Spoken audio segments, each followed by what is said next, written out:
una pregunta bastante más visual, que tiene que ver con la representación.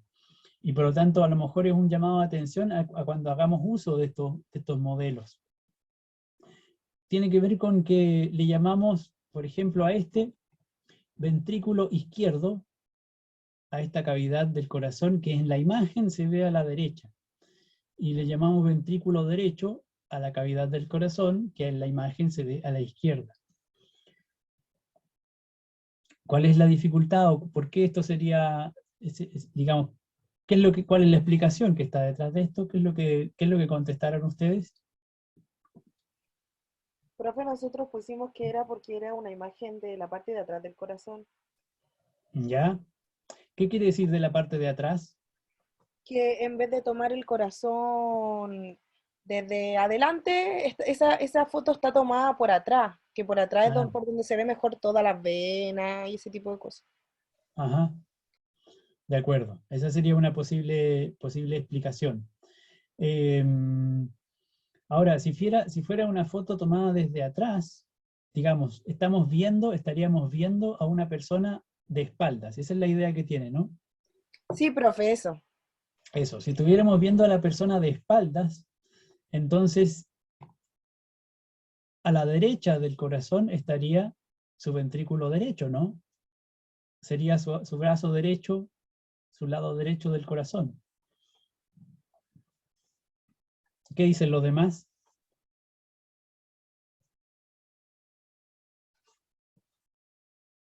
¿Estamos viendo a un ser humano de frente o de espaldas? De frente. De frente, profe. Eso, estamos viendo a un ser humano de frente. Si es que nosotros nos giramos para que este sistema circulatorio esté dentro de nuestro cuerpo, entonces lo que estamos viendo ahora del corazón, ese corte transversal del corazón, está mirando hacia el frente.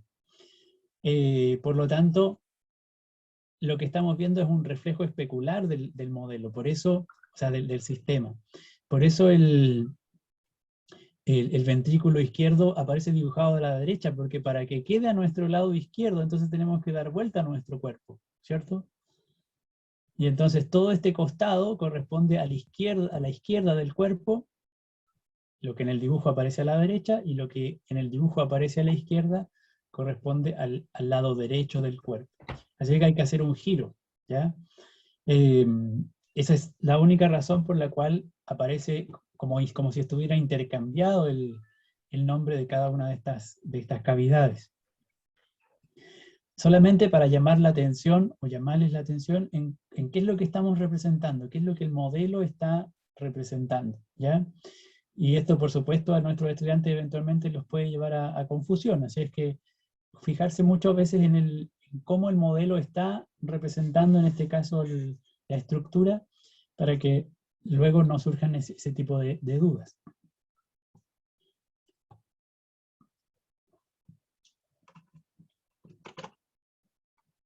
Hasta ahí estamos, digamos, en la introducción del trabajo, y lo que estamos simplemente haciendo es reconocer algunas de las partes del corazón y algunas de sus características, como el sonido, por ejemplo, y que proviene de las válvulas del corazón. Luego hay tres actividades que nos permiten profundizar un poco en cada una de las estructuras que forman parte del sistema circulatorio y visualizar más o menos cómo ocurre ese funcionamiento.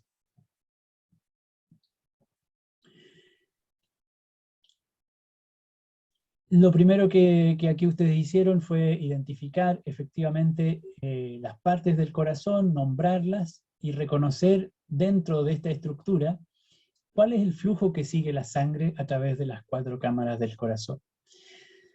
Esto es interesante porque, por supuesto, lo primero que vamos a hacer es ver qué es lo que ocurre con nuestros marcadores sanguíneos que tenemos en el modelo y ver por dónde entra la sangre al corazón y por dónde sale.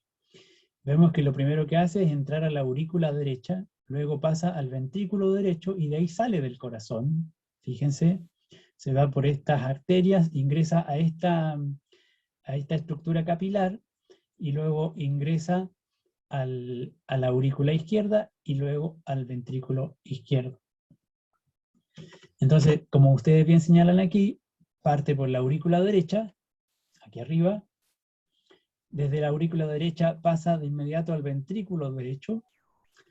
Después, por supuesto, va a salir del corazón por esta arteria, como vimos recién, se iba a los pulmones.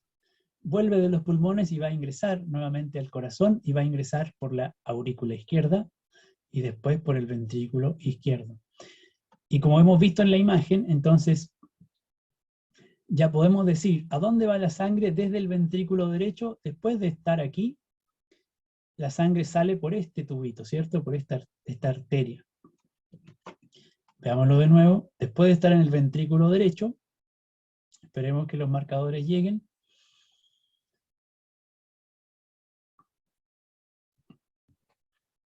Después de llegar al ventrículo derecho, salen por esta arteria y se distribuyen a estas dos estructuras, que como están señaladas aquí, dice pulmón izquierdo y pulmón derecho. Así es que después del ventrículo derecho, efectivamente, la sangre se traslada hacia los pulmones a través de la válvula pulmonar. Efectivamente, cuando la sangre sale del ventrículo derecho, ingresa a la arteria pulmonar, pero pasando por la abertura abierta, por esta válvula abierta, que es lo que efectivamente llamamos válvula pulmonar. Pero, digamos, no solo se dirige a la válvula, sino que atraviesa la válvula y se distribuye a través de esta estructura, que es lo que llamamos la arteria pulmonar, a cada uno de los pulmones, izquierdo y derecho. Y después, vimos que la sangre desde los pulmones ingresa a la aurícula izquierda, de la aurícula izquierda pasa al ventrículo izquierdo, y del ventrículo izquierdo es, podríamos decir, expulsada del corazón. Veámoslo ahora. Expulsada del corazón a través de la válvula aórtica, por la arteria aorta. Pero si la pregunta es, ¿a dónde va la sangre después de salir del ventrículo izquierdo? ¿A dónde iría la sangre? ¿Qué me pueden decir? ¿Hasta dónde llega después de salir del ventrículo izquierdo? ¿Quién tiene alguna sugerencia? Todo el cuerpo, profe. Eso, estupendo. Después de salir del ventrículo izquierdo, la sangre va a todo el cuerpo. Lo podemos ver en los marcadores. Del ventrículo izquierdo se distribuyen a cada una de las redes capilares de las distintas partes del cuerpo. Por supuesto, el modelo está simplificado, y entonces vemos solamente algunas estructuras que nos dan la idea de esa distribución. Vemos aquí, por ejemplo, el brazo izquierdo, el brazo derecho, pero por supuesto la estructura del sistema circulatorio, de la red de capilares que cubren todos los tejidos del brazo, es mucho más compleja que esta representación. Aquí lo que vemos es una imagen simplificada que nos ayuda a comprender o a visualizar el funcionamiento del sistema. ¿Profe? ¿Sí? Disculpe, cuando sale del ventrículo izquierdo, esa es una arteria también, ¿verdad? O sea, la arteria... Exactamente. Esa que sube, esta grande que sube, es la arteria aorta. La aorta, ¿verdad? Claro, entonces y cuando el flujo viene cuando cambia de color, ahí se transforma en la vena. Es que ahí me quedé en la duda con la vena y la arteria. De acuerdo. Mantenga la duda, porque es importante que la tenga presente. Ya. La vamos a revisar en breve. ¿Ya? Luego vienen otras preguntas que nos ayudan con eso. Entonces, bueno, aquí podríamos decir, ¿a dónde va la sangre desde el ventrículo derecho? Va hacia los pulmones. ¿A dónde va la sangre desde el ventrículo izquierdo? Va hacia todo el cuerpo, hacia todos los órganos del cuerpo. De cabeza a pies.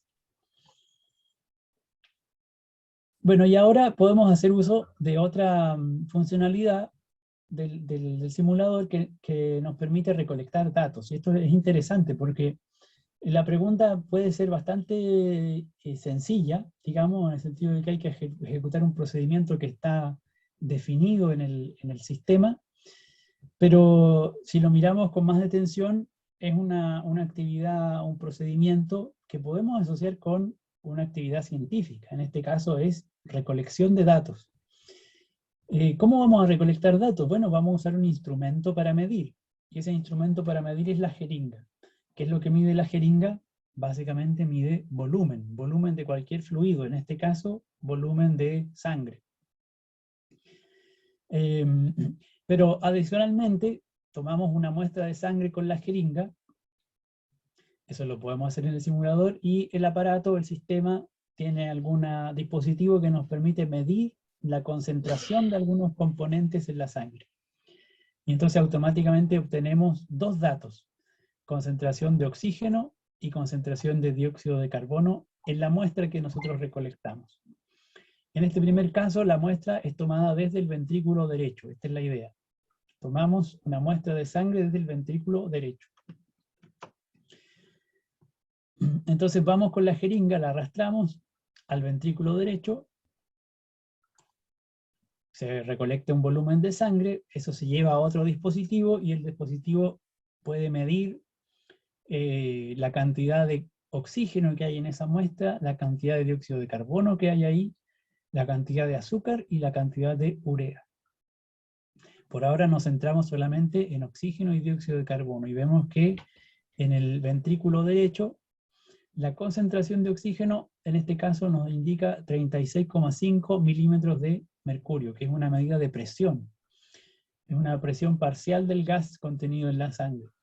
Pero esta medida de presión es también una indicación de cuánto oxígeno hay ahí. Por eso es una medida de concentración. Y lo mismo el dióxido de carbono, aquí nos da 48 milímetros de mercurio. Esta es la unidad de medida, ya el milímetro de mercurio.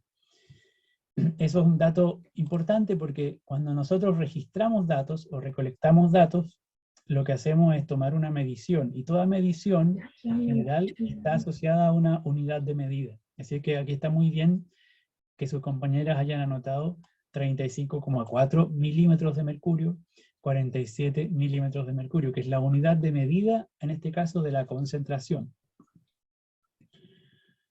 Y hacemos lo mismo, recolectar datos de la aurícula izquierda. Y entonces vamos a mirar el simulador, tomamos la jeringa, y ahora vamos a la, ¿qué decía? Aurícula izquierda. En este caso el número es 91,1 milímetros de mercurio oxígeno y 39,1 milímetros de mercurio el dióxido de carbono. Sus compañeras anotaron 93,8 y 39,6. Entonces estamos comparando la cantidad de oxígeno que hay en la sangre cuando la sangre viene o llega, ingresa al corazón desde el cuerpo, ¿cierto? En el ventrículo derecho. Y lo mismo con la sangre que viene desde los pulmones cuando ingresa a la aurícula izquierda. Y vemos que hay una diferencia notable en la cantidad de oxígeno.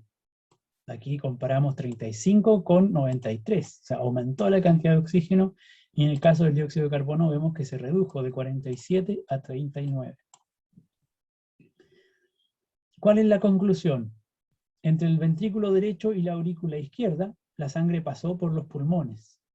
Entonces, basándonos en los datos recolectados, ¿qué ocurrió en los pulmones? Sus compañeras anotaron, ocurre la oxigenación de la sangre para luego eliminar el dióxido de carbono y así que la sangre vuelva nuevamente al corazón. ¿Qué les parece esa respuesta? ¿Qué ocurre entre el ventrículo derecho y la aurícula izquierda? Ventrículo derecho, estamos aquí. Vamos a esperar aquí. De nuevo. Ventrículo derecho, sale la sangre, se va a los pulmones, pasa por cada pulmón, vuelve del pulmón, ingresa a la aurícula izquierda. Entonces, entre el ventrículo derecho y la aurícula izquierda, la sangre pasó por los pulmones. ¿Y qué le ocurrió a la sangre? Se oxigenó, lo que dijeron las Intercambia el dióxido de carbono por el oxígeno. ¿De acuerdo? ¿Intercambia entre sí los gases? ¿Podría Y detallarlo profe, un poco? intercambio de gases. Intercambio de gases. ¿Cómo es ese intercambio? ¿Qué es lo que está pasando? ¿Eso no es la respiración celular? La respiración celular está ocurriendo en todas y cada una de las células del cuerpo. Ah, ya. ¿Ya? Aquí estamos en el proceso de respiración pulmonar, que es lo que va a ocurrir en los pulmones. Por el ventrículo derecho entra las arterias pulmonares y de ¿Ya? ahí hace el intercambio gaseoso, cambia el dióxido de carbono por el oxígeno y se devuelve por las venas pulmonares hacia la aurícula izquierda. Si no me equivoco, profe. Sí, exactamente, exactamente. Del ventrículo derecho, la sangre sale del corazón por las arterias pulmonares hacia los pulmones. Atraviesa los pulmones en el proceso de ventilación pulmonar, donde ocurre justamente el intercambio gaseoso. Luego volvemos a ese detalle, y después del intercambio de gaseoso, la sangre vuelve al corazón a través de las venas pulmonares. Ingresa a la aurícula izquierda. ¿Qué es lo que está pasando allí en ese proceso? Ese proceso de intercambio de gases, como decía su compañera, este cambio del oxígeno y el dióxido de carbono, como veíamos según los datos, aquí es interesante de nuevo volver a la actividad, a la guía, porque lo que nos piden hacer no es expresar nuestros conocimientos del proceso, sino que analicemos la información que tenemos. Y la información que tenemos es que desde el ventrículo derecho a la aurícula izquierda aumentó notablemente la cantidad de oxígeno en la sangre y disminuyó un poco la cantidad de dióxido de carbono en la sangre. Entonces, aun cuando yo no tenga ninguna idea de qué es lo que está pasando en el sentido de qué es el proceso de intercambio gaseoso, lo que sí puedo decir es que cuando la sangre pasó por los pulmones, ganó oxígeno. También perdió un poco de dióxido de carbono. Y eso lo puedo decir a partir de los datos que he recolectado, ¿ya? Y con ese tipo de respuesta ya sería suficiente, porque esa idea está justamente permitiéndonos entender o construir o desarrollar la idea de oxigenación de la sangre y por lo tanto también de ventilación pulmonar. ¿Alguna pregunta? ¿Comentario?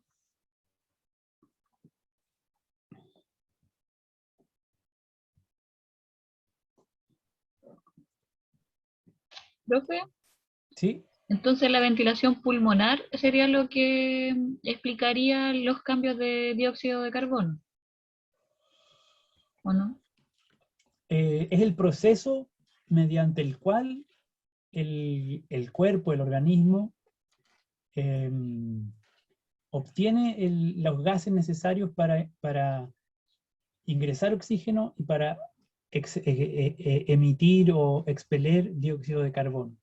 Es importante notar que, digamos, oxígeno y dióxido de carbono son dos gases que se mueven en la sangre, ¿cierto? Que están siendo transportados por la sangre.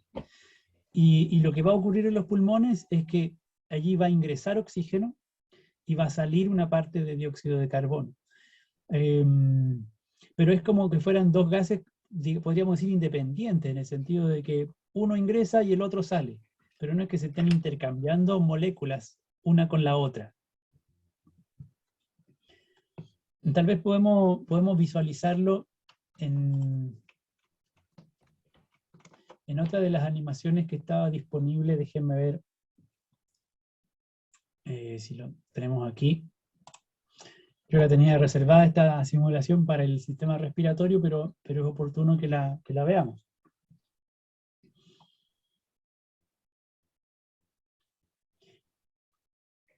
Bueno, en vista general, no tenemos que pensar en el detalle todavía. Lo que vemos aquí es el sistema circulatorio y los gases que se están siendo transportados por la sangre, oxígeno y dióxido de carbono. El oxígeno aparece como puntos rojos y el dióxido de carbono aparece como puntos celestes. Este enlace está en el aula virtual, así es que si quieren después revisarlo con más detalle lo pueden hacer. Por supuesto, oxígeno y dióxido de carbono son gases que uno puede encontrar en el aire, en la atmósfera. Y si el cuerpo los necesita, entonces tiene que incorporarlos al interior. Y para incorporarlos, entonces tiene el proceso de ventilación pulmonar. Eso significa que mediante el funcionamiento de los pulmones, la inspiración y la expiración, ingresa aire al interior del cuerpo. Ese aire, por supuesto, va a tener oxígeno, va a tener dióxido de carbono, va a tener también nitrógeno, mucho nitrógeno, y va a tener vapor de agua. Y si es que hay gases contaminantes también, todo eso va a ingresar a los pulmones. Pero ¿qué es lo que pasa en los pulmones? Lo que pasa allí es que hay estructuras especializadas, que les vamos a llamar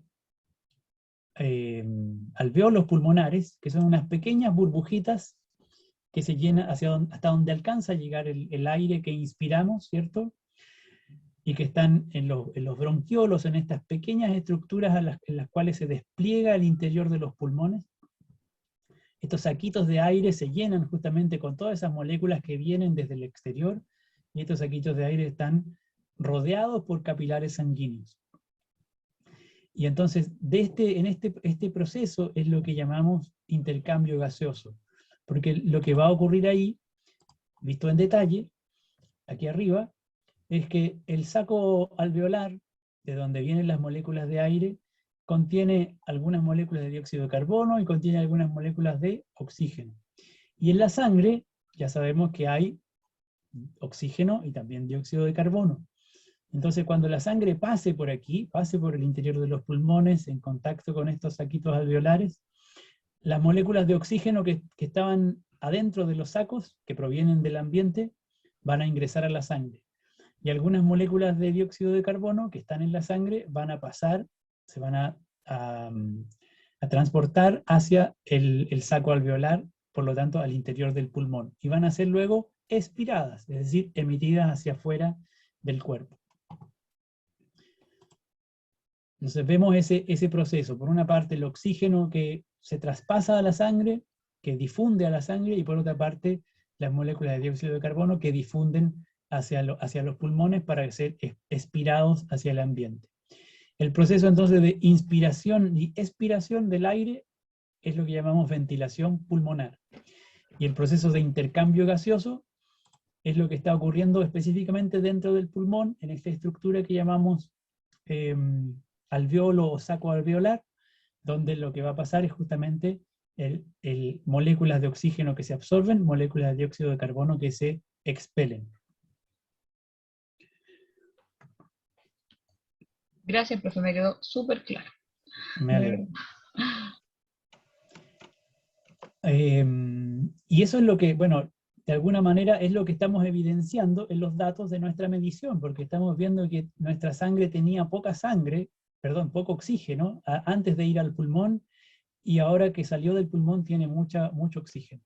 De alguna parte tuvo que haber venido ese oxígeno, y es lo que acabamos de ver. En ese proceso de ventilación pulmonar, el oxígeno viene de la atmósfera y difunde a los capilares a través de las paredes de los sacos alveolares. Aguarde, cancélelo todo. Aguarden. A las 8. ¡O me vuelves loco!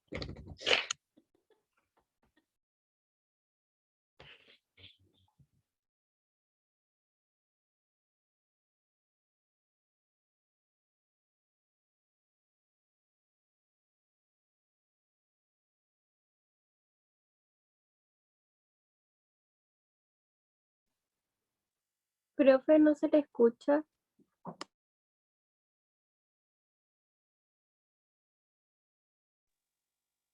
Ahora sí, como había puesto un muteo general, me quedé en silencio.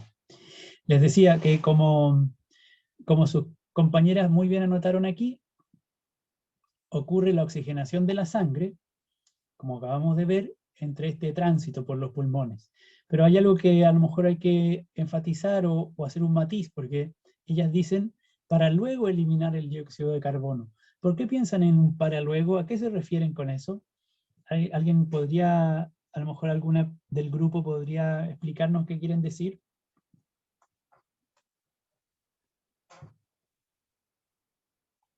o algún compañero o compañera que quiera interpretar esto para bien o para mal.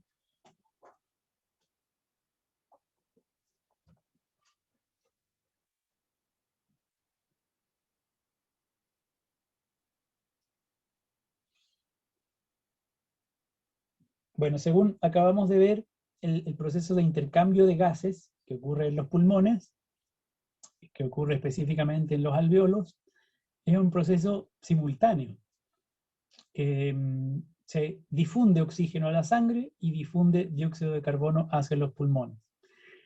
Y eso está ocurriendo en la medida en que la sangre circula alrededor de cada uno de los sacos alveolares. De manera que es un proceso que está ocurriendo simultáneamente. Bueno, con eso pasamos a la parte B de la actividad del trabajo, donde ahora, más allá del corazón, empezamos a mirar qué es lo que ocurre con el resto del sistema circulatorio, hacia dónde se traslada la sangre y qué estructuras participan en ese proceso. Como bien señalan sus compañeras, ¿cuáles son algunos de los lugares que la sangre recorre después de dejar el corazón? La cabeza, los brazos, el hígado, los intestinos, todo el cuerpo, todos los tejidos, todos los órganos, todas las estructuras del cuerpo son irrigadas por la sangre que impulsó el corazón. Este es un punto interesante porque si volvemos a nuestra simulación, cuando miramos el movimiento de la sangre, ¿cierto? Entonces vemos que por una parte el corazón empuja la sangre para que se vaya a los pulmones. Y después de venir a los pulmones, el corazón empuja la sangre para que se vaya a todo el cuerpo. Esto es uno de los, digamos, un diseño muy, muy precioso, muy espectacular desde un punto de vista físico, cómo la anatomía resuelve el problema de transportar o de llevar sangre oxigenada a todo el cuerpo y al mismo tiempo llevar sangre a un lugar donde esa sangre se oxigene. Por esa razón uno puede decir que el corazón es una bomba doble, que está bombeando en dos sentidos. Por una parte, la sangre a los pulmones para oxigenarla, y por otra parte, la sangre al resto del cuerpo para que sea utilizada ese oxígeno y los nutrientes en los procesos fisiológicos.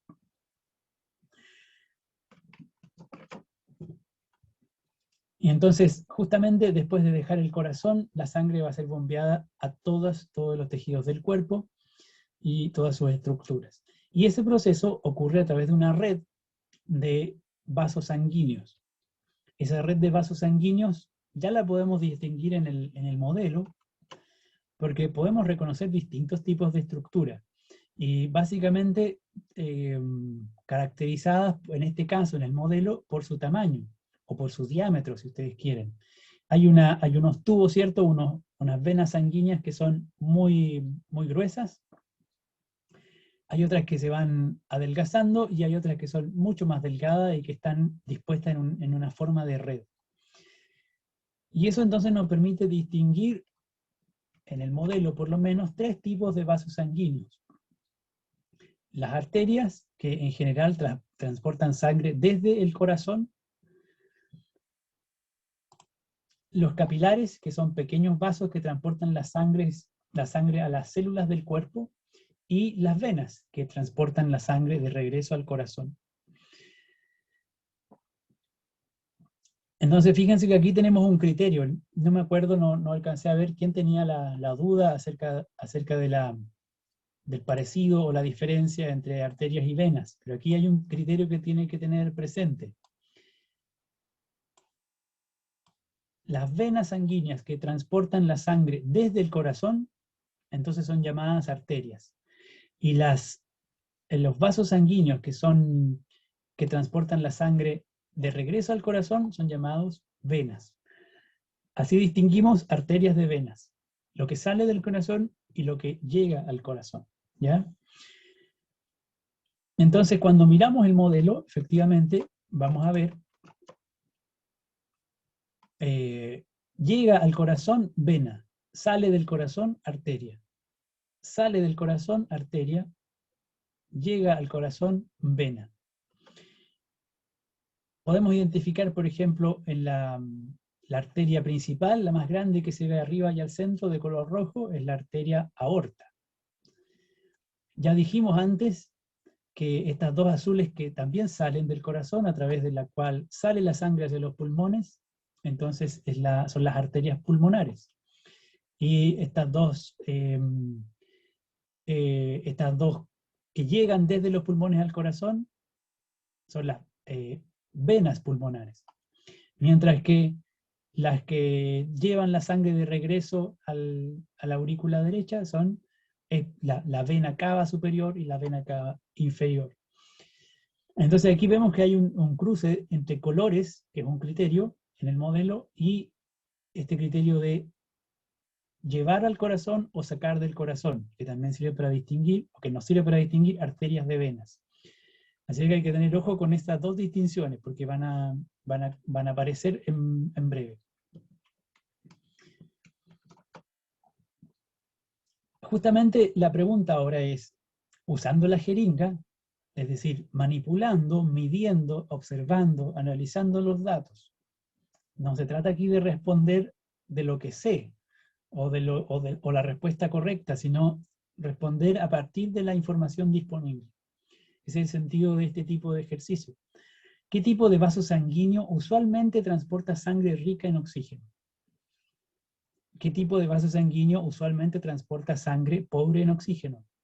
¿Y en qué tipo de vaso sanguíneo el oxígeno es liberado hacia las células del cuerpo? Para responder, entonces, haciendo uso de la jeringa, lo que tendríamos que comparar es dónde hay sangre más rica en oxígeno. Y eso, por supuesto, podríamos irlo identificando, midiendo en distintos puntos. En distintos puntos vamos a poder ir comparando. Mira, aquí tenemos 91 milímetros de mercurio de oxígeno en ese lado. Acá tenemos 36. Bueno, hay unas que tienen mucha cantidad de oxígeno, hay otras que tienen poca cantidad de oxígeno. Si hacemos un ejercicio sistemático de ir midiendo en distintas partes del cuerpo e identificando qué tipo de estructura es esa, entonces efectivamente, como colocaron aquí sus compañeras, llegamos a la conclusión de que el tipo de vaso sanguíneo que usualmente transporta sangre rica en oxígeno son las arterias, y al contrario, las que transportan sangre más pobre en oxígeno son las venas. Luego, habíamos visto que estas redes de capilares, o estas redes de venas, corresponden a la distribución del sistema circulatorio en los tejidos de cada uno de los órganos del cuerpo. Y entonces podemos decir, bueno, esta es la red del sistema que llega al nivel más específico, al nivel más detallado del cuerpo. Y ese nivel más específico y detallado no es otro que el nivel celular. Cuando decimos que el sistema circulatorio irriga los órganos, la irrigación ocurre a nivel celular. Y para llegar a ese nivel celular, entonces necesitamos contar con una red de conductos que transporten sangre justamente al nivel celular. Y esa red de conductos muy pequeños, es la red de capilares. Como bien anotaron sus compañeras en la guía.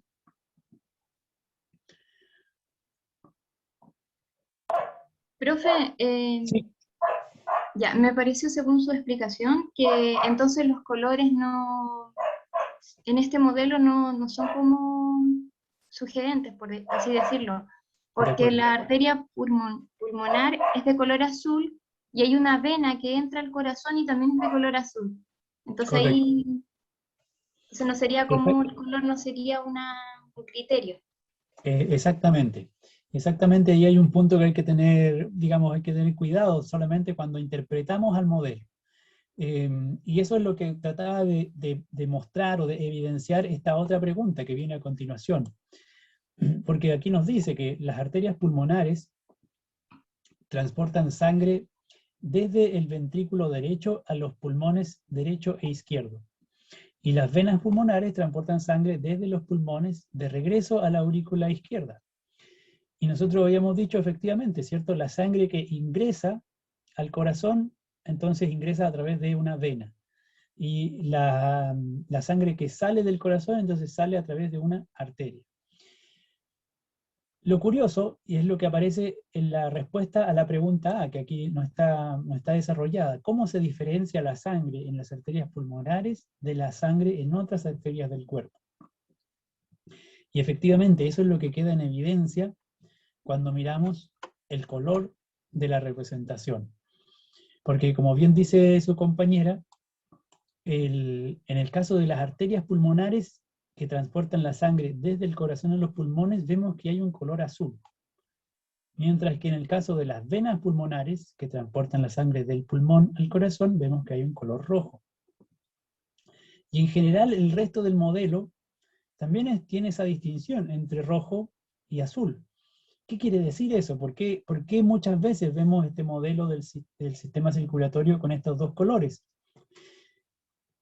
¿Y qué es lo que quiere decir? ¿Qué es lo que creen ustedes? ¿Es simplemente una convención, una manera más lúdica o más didáctica de presentarlo? ¿Cuál será la finalidad? ¿Qué es lo que queremos decir con esto?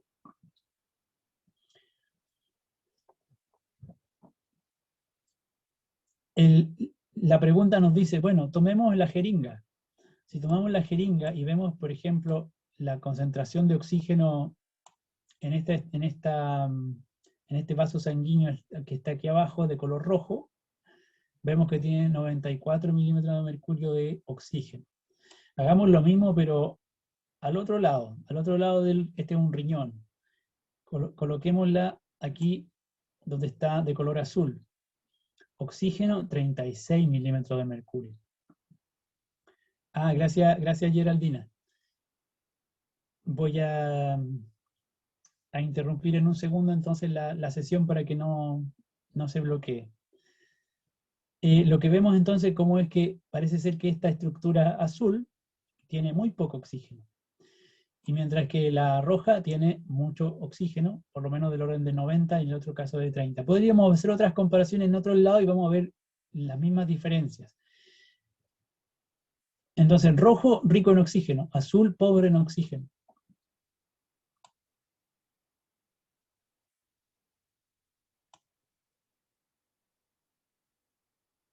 Y aquí tenemos pobre en oxígeno, en el caso de la arteria que sale del corazón y va a los pulmones, y rico en oxígeno en el caso de la vena que va de los pulmones al corazón. Entonces solamente hay una diferencia en este caso, digamos, dos criterios que se están utilizando y que no son compatibles. El modelo en general representa las arterias como aquellas que son ricas en oxígeno, pero en general, porque hay una excepción. La excepción son las arterias pulmonares. Y en general, las venas las representa de color azul porque transportan sangre pobre en oxígeno. Pero hay una excepción, y la excepción son las venas pulmonares, que transportan sangre rica en oxígeno. Voy a interrumpirme, pues me desconecto un minuto y vuelvo de inmediato para evitar que termine la sesión, ¿ya? Voy y vuelvo.